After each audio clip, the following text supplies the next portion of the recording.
Hey, Adventures Gifty Squad. So, I want to tell you a story, a scary story. So, it went like this. So, I realized that I was running out of gas, right? And I started to go to the gas station. It was the K Circle or something like that. I'll put it right there. Anywho, so I was going there. So, I drive in. I went out of the car and then went inside to pay for it, right? Keep in mind, I was putting $30 in it, into the pump, right? So I was waiting. It was my turn to pay, right? So I gave her my money, and then I left inside the place and then went outside to go pump my gas, right? So all I hear was, hey little mama, wait up, wait up. I was ignoring this person because I thought this person was homeless, So I reached the car, started to pump my gas, hear someone saying, wait up, wait up. And then he started to approach me. Keep in mind, I am short. So like 5 foot or so.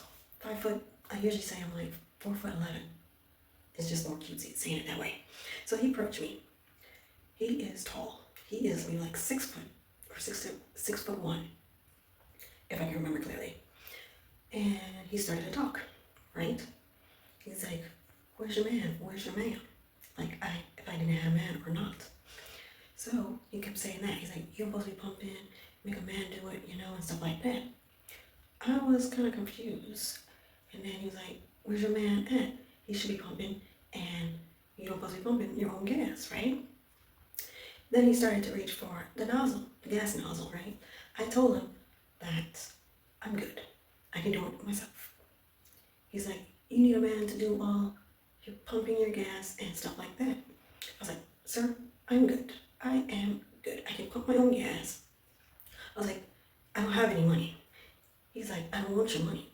Then he started to show me his ID and some other piece of paper in his hand. It was not money. He's like, look, I have money, see? And I was like, okay. And then he started to say, he was saying some other stuff. He was saying some weird stuff. So I was not paying attention to what he was saying, right? And then he started approaching me much closer. Like he was like right here, and I'm trying to look up because he was tall.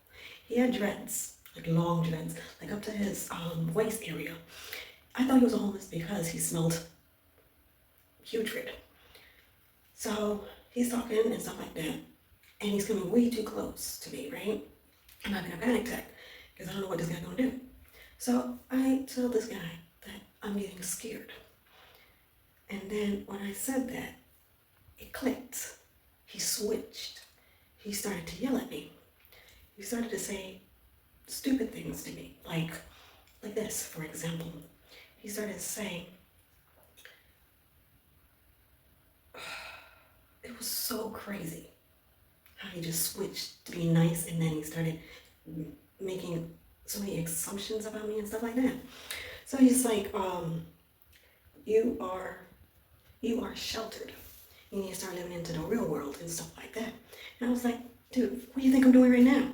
And then he started to say, oh, you're just a soccer mom. You're just a soccer mom. That's all you're going to be, Look at your car. Look at my car and stuff like that. I looked at him like, you have a jalopy. Like, you have a jalopy. What is that supposed to tell me? You a jalopy?